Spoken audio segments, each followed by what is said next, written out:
그런데 부담금을 안 냈어. 그러면 지방에서 회원 자격이 없어요. 부담금은 회원 자격의 절대적입니다. 그 다음에 재산 편입. 개체계에 속한 모든 재산은 유지전에 편입을 해야 되는데 한 가지 안 했어. 그게 발각나잖아. 그러면 지방의 회원으로서 선거권, 비선거권이 없어. 그러니까 지방에서 임원 못 맡아. 그게. 또 연예대표는 못 갑니다. 그게.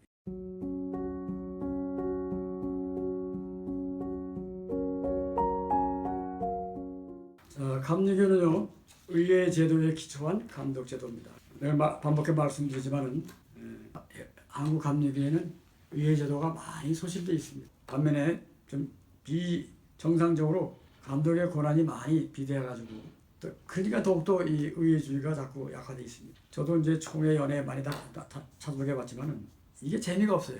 좀 연회 총회 가면은 아주 축제 분위기에서 재미나고 좋은 결정도 나오고 훈훈한 마음, 훈훈한 그런 소문도 들을 텐데 그냥 그냥 의회에서 하는 게 없어. 그냥 이게 피동적으로 움직이는 거고. 그러니까 소문에는 미국 감리교회는 연회 같은 거 하게 되면 올해 일주일 내내 하는던가 만나면 사람들이 반갑고 좋은 결론을 얻어내기도 하고 각 의원회들이 잘 모이고 그런다는데 우리 연회나 이런 총회 가면은 그러지 못해요. 느낌에도 그렇고 실제 의회가 제대로 구실하지 못한다 이런 생각. 자, 의회법에서는 둘로 논하겠습니다. 당회, 구역회, 지방회 한, 그다음에 연회, 총회, 입법회 그렇게 나눠서 하겠습니다. 당회, 구역회 이런 것들은 대충 다 알지 않습니까? 우리 5개 의회 가운데 당회, 구역회, 지방회 한 묶고 그다음에 연회와 총회, 입법회 두 묶음을 해서 하도록 하겠습니다. 자, 이 회의이기 때문에 회의와 관련된 민법 사항을 한 서너 가지만 소개하겠습니다. 자, 4-5가지 되네요. 첫째는 뭐냐면 기간. 우리가 이렇게 회의를 소집하면은 몇 주일 전까지 통지한다 이런 게 있어요. 또 공지한다. 대개는 일주일 전입니다. 우리 인사위원회는 대개 14일 전이고 당회 같은 건 일주일 전, 구역회 일주일 전, 회의의 공고는 그렇습니다. 자, 그럼 이 기산점, 기간의 계산점이 뭐냐? 일반적인 원칙은 뭐냐면요. 일, 주, 월 또는 연으로 정한 때에는 초일을 산입하지 않는다. 이걸 초일 불산입이라고 해. 초일 불산입. 첫날은 빼고 계산한다는 얘기죠. 첫날은 빼고 계산한다. 초일 불산입. 뺀다는 얘기죠. 그러나 그 기간이 오전 0시에 딱 시작하는 거 있잖아요. 오전 0시부터 계산할 때는 그 날을 포함시켜야 되는 거예요. 초일 불산입이 아니고 초일을 산입하라는 얘기죠. 그 첫날부터 시작한다는 얘기죠. 0시인 경우에는. 그러나 23시 59분 그러잖아요. 만약에 23시 59분 그러면 그 날짜는 빼야 되는 거예요. 빼고 시작해야 돼. 몇 초 지난 다음부터 시작하면 되는 거예요. 그 날을 포함시키면 안 돼. 초일 불산입. 그러나 0시부터 24시가 지나면 0시가 되잖아요. 0시에 딱 시작하는 그 날짜는 빼면 안 돼요. 그러니까 포함해서 돼. 그 날부터 하는 거고. 그 다음에 연령을 계산하는 경우도 마찬가지예요. 사람 나이를 계산할 때 보면 그 시작하는 그 시간을 포함하는 거예요. 보통은 초일 불산입인데 출생일 같은 거라든가 생일, 그 다음에 0시부터 시작하는 거는 그 날짜를 빼지 말고 그 날부터 시작하는 그런 얘기죠. 그 다음에 우리가 친척이라는 말을 사용하잖아요. 그 다음에 친족, 가족, 인척 이런 말을 사용해요. 친인척 그러잖아요. 친척과 인척을 말해 친인척이라고 그래. 자, 그러면 친족 그러면은 이거는 혈통의 우지입니다. 친족 그러면은 친족의 정의는 배우자, 혈족, 인척. 이걸 친족으로 한다 그렇게 나와 있네요. 배우자, 혈족, 인척. 사실 사람의 관계성이라는 게 배우자가 있는 경우에는 친척과 인척이 결부가 될 수밖에 없어요. 배우자 쪽. 친척과 인척. 그래서 친인척이라는 말이 맞고요. 그걸 친인척을 한 묶음으로 말하면 친족. 배우자, 혈족, 인척을 친족으로 한다. 그렇게 정의하고 있습니다. 배우자, 혈족, 인척. 자, 그럼 혈족이 뭐냐? 혈족. 같은 핏줄. 그렇죠? 같은 핏줄. 이거를 직계 혈족이 있고 반계 혈족이 있어요. 내가 우리 집안을 중심으로 생각해 봤거든요. 저를 중심으로 해서 직계 혈족은 우리 아버지 쪽으로 올라가는 거. 그 다음에 내려가는 거. 자식으로 내려가는 거. 그게 직계 혈족입니다.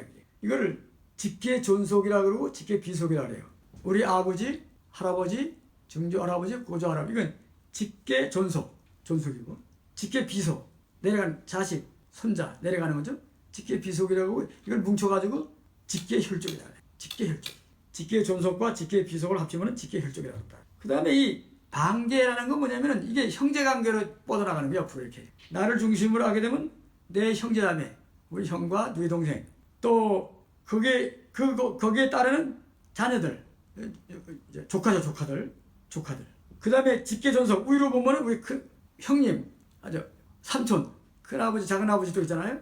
거기에 따르는 형제자매와 그 다음에 직계 비속들, 자녀 사손들, 그걸 반계라 해요. 반계. 그러니까 직접 된 거는 직계 혈족이라 그러고, 우리 큰아버지 쪽으로 간다든가 이렇게 올라가가지고 또 퍼져나가는 거, 그걸 반계 혈족이라. 반계 혈족. 그렇게 구분하고 있고요. 그 다음에 인척의 계호는 아까 말했죠, 인척. 그러니까 혈족 이상의 것이요. 혈족 말고 이 관계 속에서, 결혼 관계에서 오는 거죠. 배우자, 인척, 배우자의 혈족, 배우자 혈족의 배우자. 이걸 인척이라 해요. 그러니까 저로 말하면 우리 아내와 아내 처가 쪽의 혈족들 있잖아요. 혈족들. 그 다음에 그 혈족의 배우자. 이건 인간 인척으로 관계를 맺는 겁니다. 혈족이 아니고. 이 친족, 법률적으로 친족이라 그러면은 배우자. 그 다음에 4촌 이내의 인척, 8촌 이내의 혈족. 이걸 친족 이렇게 합니다. 친족. 처가 쪽으로 또 우리 혈족으로 해가지고 그게 단위가 되게 되면 친족의 범위를 말하는데 4촌 이내의 인척, 가까운 거죠. 4촌 이내의 인척이요. 우리 집사람의 4촌지간에 가까운 거죠. 형제자매 8촌 이내의 혈족. 혈족은 좀 범위가 넓어요. 그걸 친족 이렇게 말합니다. 그 다음에 마지막으로 가족이라. 가족 우리 가족 잘 알잖아요. 근데 이 민법의 규정은요 조금 좀 특징이 있어요. 가족 그러면 배우자, 아내죠. 직계 혈족과 및 형제자매라 되어 있습니다. 직계 혈족이니까 뭐야? 나를 중심으로 하고 있는 배우자하고 직계 혈족, 아버지 쪽, 자식 쪽 내려가는 거 이렇게. 및 형제자매, 우리 큰형님, 작은형님, 누이 동생, 그게 가족 관계입니다. 그 다음에 직계 혈족의 배우자와, 그러니까 직계 혈족의 배우자가 있잖아요. 우리 형님 댁, 또 우리 큰아버지 댁 그쪽의 배우자의 경우. 그 다음에 또 배우자의 혈족 있어요. 배우자의 형제자매. 이런 사람을 가족의 범위에 넣는데, 특별히 배우자 쪽에 있는 사람들은 생계를 같이 해야 돼요. 같이. 생계를 같이 할 때만 가족의 범주에 들어가는 겁니다. 자, 이렇게 한번 정리하시고요. 이것이 의회에서 어디에 필요하냐면요. 의회에서 어떤 인사 문제나 이런 관계된 문제를 표결할 때 거기 모인 구성원 가운데 가족 관계가 있어요. 그 가족 관계를 판단할 때는 민법 779조 아까 말한 가족의 범위에 따라서 그걸 정하는 겁니다. 가족 그러면 사람들이 그냥 가까운 관계만 얘기하는데, 사실은 그 범위가 생계를 같이 하는 경우는 처갓집에 관계된 사람에까지도 그 가족의 범위에 들어가는 겁니다. 그런데 회의하다 보면요, 족보를 봐야 할 거 아니에요. 이걸 누가 얘기해줘야 할 거 아닙니까? 근데 슬그머니 분명히 가족 관계인데, 생계를 같이 하는 가족 관계인데 표결에 참여하기도 하고 발언하기도 하고 해요. 모르면 넘어가는 거예요 이게. 근데 법에서는 엄격하게 따집니다. 그래서 제가 아까 그 민법의 사항, 친족, 가족, 인척, 혈족, 그걸 한번 설명해 드린 거고요. 그런 것들에 대해서는 좀 더 자기를 중심으로 이해를 많이 해서 정말 문제가 생기면 그거 적용해야 됩니다. 너무 가까운 관계인데 고조가 잘 안 나타나, 이게 특히 인척 관계, 배우자 쪽으로요. 그럴 때 우리 처남이 여기 있잖아, 만약에 처남이야. 근데 그분이 어떤 회의에 참석했는데 분명히 가족 관계야 그게. 그런데 슬금이 넘어가면 몰라. 근데 그분이 거기서 결의하고 무슨 의견을 표하고 결의했잖아요. 밝혀지게 되면 그 자체가 무효가 돼요. 무효가 돼요. 자, 그 다음에 이 의회법에서 중요한 거는 뭐냐면요. 위원회 구성하는데 우리 교회에서는요. 부담금 내잖아요. 부담금. 세금을 내듯이 부담금 내잖아요. 부담금 내는 거하고 재산 편입. 이게 두 가지 요건 때문에 위원회 구성에 자격이 있냐 없냐 이게 판가름 나는 겁니다. 하여튼 이 교회 경제법상 부담금은 12월 말까지 내야 돼. 그걸. 부담금을 안 내면요. 회원 자격이 없어. 어디부터? 지방에서부터. 자, 우리가 고향 지방에야 갔어. 근데 지방에다가 가서 여기 신생교회 지방의 대표들이 다 등록을 했어요. 등록비 10,000원씩 내고 했어. 그런데 부담금을 안 냈어. 그러면 지방에서 회원 자격이 없어요. 담임 목사도 마찬가지로 회원 자격이 없어요. 부담금은 회원 자격의 절대적입니다. 그 다음에 재산 편입. 개체계에 속한 모든 재산은 유지전에 편입을 해야 되는데 5개가 있는데 한 가지를 안 했어. 그게 발각나잖아. 그러면 이 사람은 지방의 회원의 자격은 있지만은 지방의 회원으로서 선거권, 비선거권이 없어요. 그러니까 지방에서 임원 못 맡아. 그게. 또 연예대표를 못 갑니다. 그게. 그래서 땅 부동산을 편입했냐 안 했냐는 것은 그 지방에서부터 적용이 돼가지고 지방의 회원으로서의 누릴 수 있는 권리를 행사하지 못하는 겁니다. 연회도 못 간다. 굉장히 엄격해졌어요. 이번에 새로에 뭐가 나냐면은 그 연합회, 남성배 여성배 연합회 자치단체 자치기관의 회장에 출마하는 자는 부담금도 다 성실하게 내야 되고 부동산을 다 교회 부동산에 유지재단에 편입이 돼 있어야 돼요. 얼마 전에 남성연합회장이 교회 자산이 많은데 임야를 한 10만 평을 안 집어넣었어. 회장이 나가서 당선됐어. 그거 가지고 물건 늘어져서 총회 행정재판에서 이 회원 자격이 없다 그래서 이 사람이 당선자가 아니다 했는데 계속 회장 행세를 하는 거야. 그러면 그걸 그 행정재판의 판결에 따라야 할 거 아니에요? 그 총회 감독회장이 총회 실행부에서도 회장이 인준을 해줬어 또. 그럼 이게 판결과 인준이 다르잖아요. 재판부의 판결하고 행정의 인준이 다르잖아요. 인준을 하면 안 되죠. 일단 나 인준 받았다는 거예요. 그래서 부득이하게 지난번 입법위에서요. 아직 그걸 못 받았어. 자치기관의 장으로 나오는 사람은 그가 속한 교회의 부동산이 다 감리교 재단에 편입돼야 한다. 전에는 그게 없었어요. 그래서 모든 권리 행사하는 데 있어서 기본 조건인 부담금 내는 거, 그 다음에 교회에 속한 소유를 재단에 편입하는 거, 이게 전혀 강화되고 있습니다. 그 다음에 회의 공고인데 당일은 전에는 14일 전까지라는데 지금 13일로 바뀌었어요. 그 이유가 뭐냐면요. 주일을 기준으로 하게 되면 주일날 광고하게 되면 14일 되게 되면 2주 후가 아니고 3째 후회가 돼야 돼요. 14일 이걸 아셔야 돼요. 13일, 14일 이전까지 그러잖아요. 이전이란 말은 뭐냐면 그거 2주까지 포함해서 그 전을 말해요. 자, 만약에 법에 보면 이제 그런 내용들이 있는데 인사위원회 소집하잖아요. 인사위원회. 그러면 1주 전까지 인사위원들이 그 받아봐야 돼요. 소집일이 만약에 오늘이 며칠이죠? 오늘이 12일이에요. 그렇지? 12일. 그러면 12일 날 인사위원회 소집일이야. 그럼 소집일 일주일 이전까지 받아봐야 돼. 그러면 10일에서 7일 빼면 얼마야? 5일이죠? 4일까지 보내야 돼. 이전이니까, 일주일 이전이니까. 그거 계산 못하면요. 그 소집 통제가 잘못된 거야, 그게. 그런 거 잘 계산해야 되고요. 그 다음에 지난번에 겪은 거 우리가 이게 정회가 되거나 그 다음에 정회할 때에 다음 날짜와 일치를 정하고 정회를 해야 되는데 그냥 정회하잖아. 그러면 그거는 사실상 폐해입니다. 정회하는 것도 있고 유예는 사람들이 다 안 모였을 때 정회는 회의하다가 정회하는 거고 유예라는 거는 사람들이 다 안 왔어 그 시간 내에. 근데 1시간 기다려도 안 왔어. 그때는 사회자가 유예를 선언하는 거예요. 이 회의를 잠시 뒤로 미루겠다는 거죠. 그럼 날짜와 시간을 정하고 유예하면 돼. 그 장소니까. 그러면 3시간 유예합니다. 3시간 후에 다시 그 자리에 모이면 되니까 이게 유예야. 그때 만약에 과반수가 모였잖아? 그 회의하는 거고. 또 과반수가 안 모여서 또 2차 유예합니다. 그러면 2차 유예하고 3시간 후에 또 모이겠습니다. 그 유예가 되는 거야. 근데 두 번째 유예는 안 모여. 그때는 이 회의를 폐하겠습니다. 어떻게 할 수 없지 뭐. 다시 모일 때는 반드시 날짜와 장소를 다시 명시해서 그 기간 동안에 회의 소집 공고 날짜 일주일이면 일주일, 2주면 2주일 날짜에 맞춰서 다시 해야 됩니다. 이것이 안 되게 되면 어떻게 되면 무효가 돼요. 실제 우리 장정의 유권 해석을 보면요 이런 게 나와 있어요. 다시 공고 절차를 거치지 아니하고 일부 당회원이 불출석한 가운데 당회 결의를 진행하는 경우 무효 사유가 된다. 그리고 중요하고 긴급한 의제로 임시당회를 소집하는 경우에는 미리 안건을 공지해야 한다. 뭐라 그러는 게 아니고 반드시 안건을 공지하고 그걸 알고 모인 사람들이 회의에 참석하면 되는 겁니다. 자, 임시당회와 정기당회인데요. 지금 법이 바뀌었나 모르겠어요. 항상 정기당회에서만 당회원을 제명할 수 있고 장로에 대한 신분 제한 결의를 할 수 있어요. 정기당회에서만.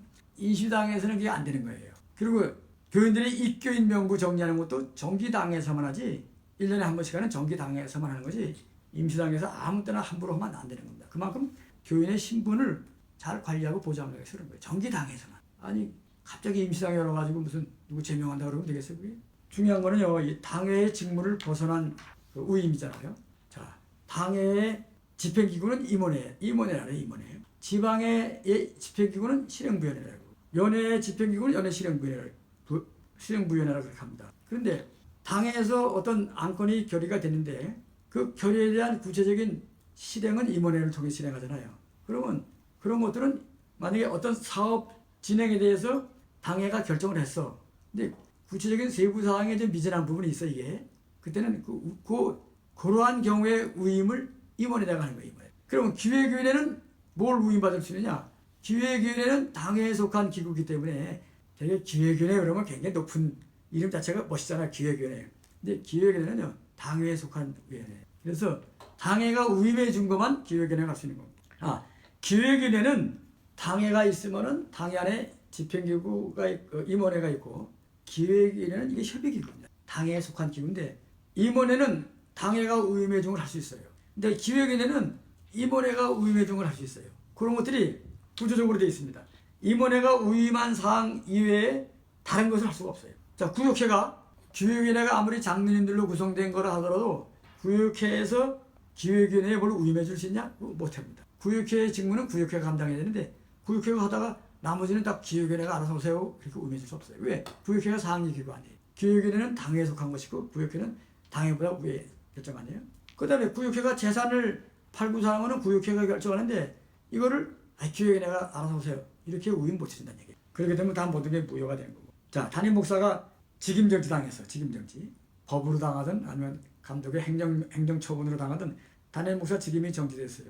그 통지를 받았어. 직임정지 통지문을 받았단 말이에요. 받는 순간에 담임 목사는 일단 손을 딱 떼야 돼요. 근데 이 담임 목사가 자기들 해버리는 습관이 있으니까는 감독의 직임정지 통지를 받거나 어떤 연애 재판으로부터 받았는데 판결을 받았는데 직임정지 판결을 받았는데 부목사를 데려다 놓고 슬그머니 너 설교해, 너 이거 해, 저거 해 이렇게 시키잖아요. 그건 의법이야. 불법하는 행위야. 직임정지 상황은 그냥 그대로 멈추게 되는 겁니다. 그걸 하게 되면은 그 담임 목사는 감독의 처분 혹은 연애 재판위원회 판결에 그거는 불복하는 거죠. 그건 범법이 되는 거예요. 제가 감독회장 선거 사태 때 감독회장 직무집행정지 가처분을 제가 법원에서 받았어요. 받으면 그게 결정문이 날아갈 거 아니에요. 당사자에게. 나한테도 오지만은 날아가요. 판결에 보면요. 법원에서는 판결이 있고 결정이 있어요. 판결 날짜를 정해줘. 그날 판결하는데 이 결정이라는 건요. 결정 날짜가 없어요. 그냥 판사가 슬그머니 그 가처분 결정을 보내면 그게 받는 순간에 효력을 발생하는 거예요. 그런데 그 감독회장 직무를 하지 말라는 결정문이 나한테 왔어. 상대방도 갔을 거야 아마. 그런데 내가 교단본부에 가보니까는 이 감독회장 당선됐다가 선거가 무효가 확실하니까 직무를 정지시켰는데 중간에 결제하고 있는 거야 도장. 도장도 다 오면. 근데 찾아가서 얘기를 했어요. 월요일 그때가 금요일인데 월요일부터는 결제하지 마세요. 감독회장실에 나오지 마세요. 왜 그러냐? 법원에서 오는 거 직무집행정지 가처분 결정 받았죠? 그러니까 받았대. 누구 명령에 법원의 명령 아닙니까? 이게 대통령도 거부할 수 없는. 그런데 그걸 결제하면 되겠습니까? 그럼 형법 문제가 발생해요. 그냥 알았어. 그리고 월요일부터 이제 안 나오고 이제 많은 거예요. 그게 무서운 거예요. 그게 법이라는 건요. 나는 채권자니까 그렇게 말할 수 있는 거예요. 제가 법원에다 그걸 신청해서 판결이 된. 그 다음에 이제 감리교의 중요한 의회는 당회 다음에 구역회인데 사람들은 당회가 더 중요하다고 보지만은 감리교회는 구역회가 중요해요. 당회는 구역회 명령을 거스르면 안 됩니다. 재산 문제, 예산 문제, 결산 문제 이런 것들 있잖아요. 구역회가 다 결정하는 거. 지난번 전용재 감독회장 때 개혁특별위원회가 어떤 안을 냈냐면요. 개정안을 일부 구역회의 직무를 당회로 이관하는 형식으로 구역회를 폐지해야 되겠다. 사실 보면 조그만 교회에서는 구역회나 당회나 그게 같은데 그게 말하면 구역회의 직무가 다르고 당회 직무가 다르거든요. 그냥 구역회를 없애버리고 구역회 직무를 당회로 이관해버리자. 그러나 그거는 감리교회의 전통에 반하는 것이고 오랜 역사에 반하는 것입니다. 예산을 확정하는 것도 중요한 것이고요. 그 다음에 이제 이런 게 있어요. 구역회에 소집하잖아요. 소집하고 또 서면으로 공고하잖아요. 주보 같은 데다가. 그때 반드시 7일 전에 주보 같은 지면에 일시와 장소를 공고하지 않는 경우는 그 결의 자체가 무효가 돼요. 반드시 소집 절차, 공고 절차를 지키라는 겁니다. 그걸 무시하게 되면 판사들은 거들떠보지도 않아요. 자, 당회에서 중요한 이 사람 당회에서 교회 정관을 만들어서 말이에요. 목사. 근데 그 당회에 꼭 참석해야 할 당회원들에게는 통지를 안 했어. 왜냐하면 교회가 갈라져 있기 때문에 한쪽에 있는 사람만 데리고 하고 싶은 거야. 이쪽 사람들에게 알리지 않고 했어. 근데 법원에서는요. 왜? 한 지붕 두 가족처럼 따로 예배드리고 있는데 그 사람들에게 적극적으로 임시당회에서 교회 정관을 만든다 아니면 그 탈퇴를 그럼 결연하면 이 당회원들에게 적극적으로 알릴 사명이 있는 거예요. 안 오고 슬금슬금해서 몇 사람끼리 했단 말이지 이걸. 법원에서는요. 당회에서 무슨 결의하고 무슨 안건을 조정하고 이런 거 안 봐요. 소집 통지 자체 아는 것 때문에 다 무효시켜버려요. 상도교회 자체가 그런 거예요. 그래서 그 사람들이 그 재판에 이기지 못하고 재산 갖고 도망도 못 가고 다 깨져버리고 말아요. 당회원의 자격을 갖고 있는 사람들에게는 등기 우편을 전달하는 우체부 심정으로 방해할 겁니다. 전해줘야 돼. 공고를 붙여줘야 돼. 반드시 일러줘야 돼. 고의를 슬쩍머니 피해가지고 니네 한번 엿먹어봐라 그러고 하면 안 돼. 그게 뭐냐면 권리의 권리. 구역회는 누가 사회를 보죠? 구역회는 감리사야. 그래서 감리사의 위임 없이는 할 수가 없어요. 위임할 수 있는 게 있고 위임해서는 안 되는 게 있어요. 특히 인사 문제. 그거는 담임 목사에게 위임하는 거는 부목사인 경우에 부목사의 인사 문제는 담임 목사에게 위임할 수 있어요. 그러나 본인이 해야 됩니다. 우리 지방에 그 감사하는 얘기도 그런 얘기잖아요. 자기가 해야 되는데 왜 감독이 맨날 이런 얘기인데 자기가 안 했잖아. 자기가 안 했지. 반드시 감리사가 구역해. 인사위원회 특별히 인사위원회. 구역회도 마찬가지고. 재산 문제는 위임해주면 안 돼. 이제 그렇게 보는 겁니다. 만약에 교회 정관을 만들거나 이런 탈퇴를 결의하고 싶으면 그거는 오직 감리사가 사회를 보는 것을 보게끔 해야 돼. 담임 목사는 탈퇴하고 싶지? 와서 탈퇴할 이유가 뭐냐? 정확한 이유가 뭐냐? 다 따져가지고 감독에 나가고 싶으냐? 그럼 표결에 붙일까? 뭐 그런 말 할 수 없을까? 근데 담임 목사가 그런 거는 사용은 안 돼. 탈퇴나 정관 만드는 거는 중요한 재산상의 변동사항이 있기 때문에 적어도 구역회에서 감사가 직접 와서 사회를 보고 그러면 다 그게 부결됩니다. 따라서 지방에 이 지방에 아까 말씀드렸죠. 지방에부터는 부담금을 잘 낸 사람만 회원이 될 수 있는 것이고 재산을 편입한 사람들만이 지방회원이 된 다음에 지방회원까지는 되게 그러나 지방에서부터 선출이 안 되니까 임원을 맡지 못해 지방에 선출에 피선거권이 없으니까 연회대표도 못 가는 겁니다. 연회대표 못 가면은 감리사 선거도 못 하죠. 감독 선거도 못 하죠. 그러니까 큰 교회에 있는 장로들은요 어떻게든지 지방에다 재산을 유지단에 편입을 다 해가지고 당당하게 연회대표가 되도록 하는 겁니다. 우리 지방에도 큰 교회가 뭐 재산 하나를 안 넣었어. 그래가지고 감리사 나오려고 하다 쑥 들어가고 그런 걸 다 챙겨야 되는데 제가 중요한 거 하나만 사례를 들고 외법 1강을 마치겠습니다. 뭐냐면요.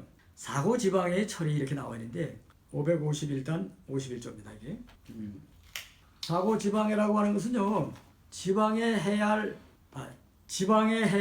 그 일자를 넘겨서 또 지방해를 하지 못한 경우. 왜 지방에서 그렇잖아요. 지방에서 무슨 분열이 일어나가지고 지방의원들이 다 모이지 않으면 지방회를 못 열잖아요. 근데 지방회가 열려야 연회대표를 보낼 수 있잖아요. 목사들은 당연히 연회대표가 되는 겁니다. 근데 평신도들은 지방에서 연회대표를 뽑히지 않으면 못 가요. 아무리 장로 할아버지라도 지방에서 연회대표를 뽑혀야 연회 출석하는데 지방회가 사고가 났어. 지방회를 개회를 하다가 회의가 다 그냥 난장만 돼버렸어. 그러는 경우가 있단 말이죠. 그럼 그 사고 지방회라 그러는데 지방회가 정기 지방회 소집 기간을 14일 이상이 경과하도록 소집되지 않을 경우 감독은 연회 실행부의 의결을 거쳐 사고 지방회로 지정한다 이렇게 나와 있어요. 그 다음에 제1항에 의하여 지정된 사고 지방회는 감독이 일시와 장소를 정하여 소집한다. 자, 사고 지방이 발생되잖아요. 그러면은 감독은 바로 지방에 소집을 해야 돼. 소집권자가 오직 감독밖에 없어. 사고가 됐으니까. 그 다음에 감독이 소집한 지방에 따라 당의 지방회를 소집하는 것이 불가능하다고 판단할 경우 그러잖아요. 감독이 소집했는데 또 이게 비토가 나오고 거부가 나오고 안 모여. 불가능하다고 판단할 경우 연회 실행부의 의결을 거쳐서 처리한다는 게 있어요. 사고 지방회를 어떻게 처리해요? 연회 실행부회가 처리한다는 건데 이게 중요한 겁니다. 뭐냐면요. 감리사가 구역회를 잘해야 지방회가 잘 성립되는 거죠. 왜? 구역회에서 대표가 나가니까. 각 교회 구역회가 지방회 대표를 뽑니까. 근데 감리사가 구역회를 제대로 안 해. 그러면 지방회 대표 못 뽑잖아요. 교회가 반대하든 감리사가 지방회를 잘 구역회를 협조적으로 안 하든 해가지고 비틀어 버려가지고 구역회가 지방회 대표를 못 뽑았어. 그럼 그 교회가 지방회 대표가 뽑히면 지방회 대표를 못 나가잖아요. 지방회 대표 못 나가면 인사위원회가 없어져 버리는 거예요. 이게. 사고 교회가 생기게 되면 지방에 결격사유가 생기는 거예요. 이게. 그렇게 여러 교회가 만약에 사고 구역회 됐으면요. 지방회원들이 확 줄어버리고 의사정교수가 못될 수도 있어요. 그렇게. 과반수가 안 모이면. 자, 그런데 또 사고 지방이 많아지게 되면 연회가 또 피해를 입어요. 연회대표가 가야 되니까. 더군다나 감독 선거가 있어가지고 연회원들이 감독 선거권을 행사해야 되는데 사고 지방에 되면 그 지방에 목사들은 정의원이니까 당연히 연회 갈 수 있지만은 절반에 해당하는 병신도들은 못 가잖아요. 또 선거권을 행사 못하는 거예요. 그래서 감리사는 반드시 사고 구역회가 안 나도록 해야 되는 거예요. 또 감독은 사고 지방회가 나더라도 수습해서 지방회를 다시 수습해서라도 연회대표를 뽑아내야 돼요. 그런데 오늘 이 규정을 보니까는 사고 지방회로 지정을 한다. 이거까지 좋아. 왜? 기간이 지났으니까는. 사고는 그때 사고 지방회는 감독이 일시와 장소를 정하여 소집한다. 빨리 소집해가지고 뭐 밤을 새서라도 지방회를 소집해가지고 모여가지고 의결해서 연회대표를 뽑아내야 되는 거야. 근데 그것도 못해서 만약에 방해 공작이 많아서 못했어 그러면은 실행부위원회가 의결을 거쳐 처리한다 그래요. 이게 좀 애매해. 지방 본회의에서 처리할 일이 많잖아요. 연예대표 뽑는 게 가장 중요하고 지방의 예산을 승인하는 것도 예산을 승인하는 게 이러는 경우에는 가장 중요한 거는 연예 실행부의 의결을 거쳐서 감독이 최소한의 지방의 조직이 돌아가도록 실행부의 의결을 통해서 그걸 처리해 줘야 됩니다. 방치하면 안 돼요. 그러니까 감독회가 의회주의이기 때문에 의회가 망가지게 되면 연예가 망가집니다. 그래서 의회 장은 반드시 의회가 사고가 나지 않도록 그 소지권을 행사해가지고 의회를 반드시 재건을 하고 정상화시켜야 될 사명이 있습니다. 자, 여기까지 의회법 1파트를 하고요. 다음에는 연예 총회 입법위회 두 번째 입법위회 강의를 하도록 하겠습니다. 고맙습니다. 네.